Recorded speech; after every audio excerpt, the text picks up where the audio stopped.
이번 주부터 새롭게 준비한 코너입니다. 지금 식물원에 오시면 볼 수 있는 다양한 꽃들에 대한 이야기를 우리 강정화 이사님과 함께 산책하듯이 들어보도록 하겠습니다. 강 이사님 안녕하세요. 네, 안녕하세요. 네, 지금 암석원 들어오면 제일 먼저 보게 되는 게 네. 저희 연못이 보이잖아요. 그렇죠. 네, 연못 안에 보시면 요즘 이제 저희가 수련들이 피기 시작했어요. 네, 이제 우리나라 기후에서 피낼 수 있는 수련들이고요. 지금 이제 다양하게 꽃들이 피기 시작했습니다. 근데 많은 분들이 아직도 수련하고 연하고 구분을 잘 못하세요. 근데 지금 얘는 연이 아니고 수련이고요. 이렇게 관찰을 해보시면 잎이 이렇게 찢어져 있죠. 그러네요. 예, 잎이 찢어져 있죠. 크게 잎이 찢어져 있으면 수련이라고 네. 생각하시면 됩니다. 저희 암석원에 굉장히 다양한 식물들이 있긴 하지만 가장 인기가 많은 애가 바로 앞에 노랗게 있는 애예요. 황금 눈주목이고요. 네. 얘가 다른 이쁘다고 하는 꽃들보다도 훨씬 더 인기가 많고요. 항상 1년 내내 이렇게 노란색으로 있는 것 때문에 예. 이제 이런 암석원이나 아니면 돌과 같이 또 식재하기에 굉장히 좋은 식물 중에서 하나입니다. 그래서 보시면 해를 많이 받을수록 이제 색깔은 더 노란빛을 띠게 되고요. 예. 근데 약간은 그늘이 지게 되면은 노란색이 아니고 색깔이 약간 연두빛으로 푸른빛으로 변해갑니다. 그래서 이렇게 황금 눈주목 같은 경우에는 완전히 양지에 심는 게 이제 우리가 굉장히 그 아름다움을 제대로 볼 수 있는 네. 그런 포인트가 되는 거죠. 거의 꽃보다 네. 더 이쁜 것 같아요. 그래서 얘 앞에는 뭘 심어도 다 밟혀요. 아, 그렇군요. 아, 포토존에 희생양이 되는 게 네. 앞에 있는 애들이군요. 그래서 안 네. 심어야 돼. 아, 그렇군요. 네. 암석원이 언제가 가장 이쁜가요? 암석원은 봄부터는 겨울도 괜찮아요. 아, 겨울도. 이게 제 개인적인 취향이 대중적이지 못한 게 유감이긴 한데 눈 내리고 나서는 제일 예뻐요. 네, 그래서 겨울에도 볼 게 있다는 거 꼭 명심하시고요. 네. 그래서 얘는 애기 기름초인데 이렇게 바이텀에 식재하면 굉장히 좋은 식물 중에서 하나고요. 네. 그리고 곤충들이 또 굉장히 좋아하는. 되게 네, 좋아하네요. 벌들이 엄청 많네요, 네. 지금. 건조한데. 아, 건조한 걸 좋아하는. 그 높은 산에 이제 바이텀 그런데 주로 이제 많이 분포를 하고 있어요. 네. 얘는 어떻게 이렇게 약간 처져서 자라는 것 같아요? 네, 얘는 카리용이라는 품종인데 일반적인 때 중에서 처지는 형태의 이제 변이 종이에요. 그래서 얘 같은 경우에는 보통은 처지는 형태 식물들 보면은 접목이 돼 있잖아요. 네. 얘 같은 경우에는 종자에서도 이렇게 바로 처지는 형태가 나오게 되는 거예요. 그래서 네. 보시면 꽃이 무슨 이렇게 방울 아주 뭐라 그래야 되나요? 종? 작은 별, 작은 아. 종이 이렇게 조롱조롱 달려 있는 것 같고요. 근데 나중에 또 열매가 달렸을 때 보면 방울들이 이렇게 또 달려 있는 것처럼 해서 예뻐요. 그리고 나무 수영 자체도 잎이 다 떨어지고 나서도 나무 네. 수영이 괜찮아서 정원에서 이거 하나 좀 가지고 있으면 어이구, 굉장히 행복하죠. 갖고 싶습니다. 정원이 커야겠는데요? 네. 어.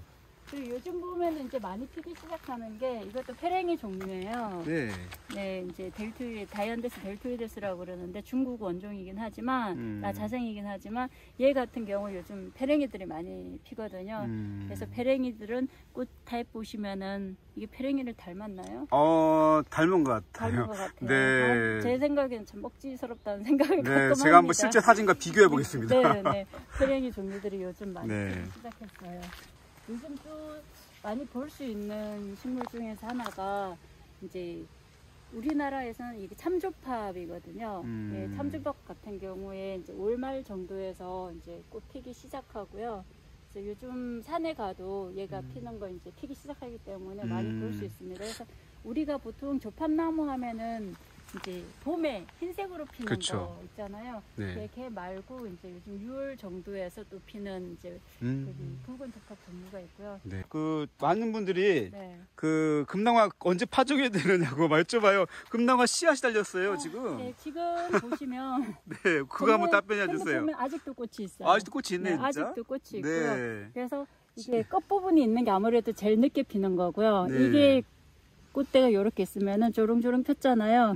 이미 떨어졌어요, 씨앗. 그리고 떨어졌군요. 여기 이제 안쪽에 있는 것들이 먼저 폈던 거기 때문에 익었겠죠. 네, 한번 예. 보여주시겠습니까? 씨앗을 보시면 안에 종자가 익었어요. 아우. 네. 지금 이거를 채종을 하셔가지고 완전히 그 꼬투리가 벌어지기 전에 지금 지금 이 정도 색깔이면 충분히 다 이 된 정도 딱 좋은 겁니다. 예. 겁니까? 이제 벌어질 때 기다리면 없죠. 예, 나가버리니까. 그래서 보시면은 이게 꼬투리 바깥으로 종자 형태가 이렇게 볼록볼록한 게 보일 거예요. 그 상태에서는 이제 거의 다 된 거고요. 그러면 시기적으로도 한 6월 말 정도 되면은 이제 완전히 다 익게 됩니다. 네? 그러니까 이제 그 냉장고 야채칸 정도의 이제 온도에다가 저장을 하셨다가 네. 내년 봄에 파종을 하시면 되고요. 한 3월달, 6월 말이나 3월달에 파종을 하시면 됩니다. 네. 되게 예. 우아하다고 해야 되나요? 그렇죠. 근데 대충 무슨 꽃인지는 짐작을 하시겠죠. 네, 초록 예, 모양. 초롱꽃인데 금강초롱도 이렇게 생겼죠. 많이 비슷하지만. 색깔하고 형태는 좀 비슷합니다. 이건 네. 초롱꽃들이 어쨌든 다 비슷한 형태를 가지기 때문에 근데 얘는 꽃이 초롱꽃은 다 종 모양으로 밑으로 이렇게 되는데 얘 같은 경우에는 위를 쳐다보죠. 얘는 약간 위로 보네요. 네, campanula 종류 중에서는 이제 가장 일찍 피는 종류 중에서 하나고요. campanula latifolio라고 해서 굉장히 일찍 피는 애고 색깔도 이제 이 색깔하고 흰 색깔하고 그렇게 두 가지를 볼 수가 있는데 지금 초롱꽃 종류들은 사실 고라니가 굉장히 좋아해요. 네, 그래서 얘 같은 경우에도 식물은 많이 있는데 저희가 꽃을 보기가 요즘 굉장히 힘들어졌어요. 네, 가장 큰 저기 또 고라니군요. 예, 고라니는 항상 어디서든 다 나오는 것 같습니다.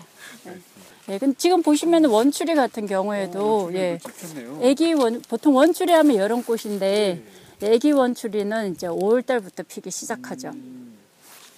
정말 애기 원추리처럼 키도 작고 네. 되게 귀엽네요. 꽃도 작으면서 굉장히 예뻐요. 네, 네. 예뻐요. 네. 화려한 맛은 없지만 굉장히 소박한 아름다움. 원추리가 피면 원추리 이야기 한번 해보시죠. 그러죠. 그래서 지금 보시면 이게 그 섬초롱 꽃이거든요. 예, 근데 이거 꽃 올해는 못 봐요. 고라니가. 다 먹었네요. 예, 고라니가 다 잘라 먹어가지고. 저도 집에서 나물로 먹는데. 네, 샐러드 맛있죠. 진짜 맛있거든요. 네. 고라니가 다 먹어. 네. 이게 초롱꽃 이제 우리나라 토종 예. 초롱꽃인 거죠? 예, 얘 같은 경우에는 이제 보시면 줄기에 이렇게 틀이 많이 있죠. 털이. 예. 근데 초롱꽃 같은 경우에도 고라니가 좋아한다고 했지만 정말 샐러드로 정말 맛이 있고 이 꽃도 먹을 수가 있어요. 예, 꽃 안에 이제 이게 꽃밥만 제거를 해버리고 이걸 이제 샐러드 형태로. 네. 이쁘죠? 네. 그리고 아직 이제 붓꽃 같은 경우에는 아직도 남아있죠, 지금. 네. 붓꽃 같은 경우에는 많은 분들이 왜 붓꽃이냐 했을 때 지금 보시면은 꽃 봉오리가 닮았나요? 그렇죠. 먹물을 먹으면 피기 전에는 이제 파랑 보라 색깔 물감을 먹으면 붓처럼 생겼네요. 진짜. 맞아요. 그리고 이제 여기 호피 무늬. 네. 그리고 이제 일단 또 중요한 게 안에 이게 안쪽에 있어서 내화피라고 그러는데 이게 이렇게 서 있어요. 그것도 차이가 있고. 근데 많은 분들이 그냥 붓꽃이나 꽃창포랑 암만 저렇게 설명을 해드려도 또 같아 보이고 그리고 꽃이 없을 때는 어떻게 구분해요? 그러시거든요. 그럼 제가 한 가지 뭐가 있냐면은 붓꽃은 절대 연못 속에 없어요. 그렇죠. 산딸나무의 계절입니다. 산딸나무 언제까지 꽃 볼 수 있어요? 근데 꽃이 지금 요즘 기후 때문에 제가 언제까지라도 말씀드리긴 참 애매하고 앞으로 한 달은 더 가지 않을까. 그리고 지금 흰색이지만 좀 있으면 색깔이 이렇게 핑크색으로 이렇게 변하는 애들도 지금 약간씩 변하기는 시작을 했고요. 근데 거의 6월 달은 이제 갈 것 같습니다. 피기 시작하네요. 그죠? 안에 지금 이제 조그만 거. 잘 보일까 모르겠지만. 네. 클레마티스가 요즘 또 많이 피어 있습니다. 약간 자홍색이고 저쪽에 약간 핑크랑 품종들이 워낙에 많아가지고요. 다양한 색깔을 볼 수가 있고요. 키우기 어렵지 않나요? 키우기가 저도 어려운 것 같아요. 어려운 것 같은데 이제 중요한 게 약간 보통 보면은 숲의 가장자리 쪽에 있거든요. 그러니까 일정한 어느 정도 완전한 그늘보다는 이제 밝은 이제 반그늘이 훨씬 더 유리하고요. 그리고 중요한 게 그냥 만일에 양지나 해가 많이 닿는데 심었다고 그랬을 경우에 해는 괜찮은데 뿌리 목에 바로 직사광이 닿지 않게끔 그래서 이제 뿌리목 주변에 다른 초본 식물들을 심어서 뿌리목이 약간 이렇게 덮여질 수 있게끔 해주는 게 굉장히 중요한 것 같아요. 시원하게 하는데. 네, 예. 네, 지금 흰색으로 피어 있는 이쁘네요, 게 어제도. 언뜻 보면은 혹시 식물 아시는 분 중에 어느 정도 아시는 분들은 식당나무랑 비슷하는 이제 그러실 수 있는데 그 삼나물 아시죠? 네. 예, 울릉도 가면 이제 기본으로 먹게 되는 산나물 중에서 하나인데 얘가 눈개승마라고 해서 예, 우리나라 자생이고요. 주로 울릉도나 이제 저 강원도 이렇게 높은 산에 보통 분포를 하고 있어요. 근데 언뜻 보면은 나무처럼 보이는데 나무가 아니고요. 여러 해살이 풀입니다. 아, 그렇군요. 예. 그리고 제 같은 경우에는 거의 뿌리가 나무에 준할 정도로 굉장히 강해요. 그렇게 강해요? 예. 그래서 이렇게 경사 지는데 사면 잡아주는데 굉장히 좋은 식물 중에서 하나입니다. 예, 지금 보시면 얘가 매미꽃이라고 해서 얘는 우리나라에만 있는 한반도 고유종이고요. 얘 같은 경우에 보시면 지금 이미 씨앗이 달려 있어요, 그죠? 그러네요. 열매가 생겼는데 꽃 봉오리도 같이 있어요. 씨앗도 있고 꽃도 같이 예, 있고. 그러니까 꽃이 개화 기간이 굉장히 깁니다. 계속 피고 지고가 계속 반복이 되기 때문에 이제 오랫동안 볼 수 있는 거고요. 지금 여기 보시면은 여기 씨앗이 거의 다 결실이 돼가고 있는데 또 꽃 봉오리도 계속 만들어내고 있죠. 네, 그래서 정원에 매미꽃이라고요? 예, 매미꽃이고요. 이렇게 나무 밑에 그늘지는데 이용하기에 굉장히 좋은 우리나라 식물 중에서 하나입니다. 그렇군요. 정말 네. 매미가 올 때까지 피겠는데요? 뭐 8월까지 그죠? 피는 거 아닙니까? 예, 지금 개화가 처음 꽃 나와서부터 거의 3개월 정도 가요. 꽃이 피고 지고 이제 계속 나오는 게. 예, 그래서 개화 기간도 굉장히 길고, 이렇게 얘 같은 경우에는 이제 그름기 충분한, 예를 들어 부엽토 같은 거 충분히 넣고 식재하면 물 관리만 마르지 않게만 관리하면은 뭐 병도 없고, 예, 굉장히 좋은 식물 중에서 하나고, 양지에서는 안 맞고요. 반그늘. 예. 지금도 보면 여기가 많이 그늘지는 부분이거든요. 네. 근데도 굉장히 잘 하고 있죠. 자, 오늘 이렇게 그냥 좀 가볍게 네, 가볍게 산책하듯이. 식물원 오면 산책하듯이 네. 이거 네. 유튜브를 보면 산책할 수 있겠네요. 또 매주 새로운 이야기로 새로운 꽃으로 네. 찾아뵙도록 하겠습니다. 감사합니다. 수고하셨습니다. 고맙습니다.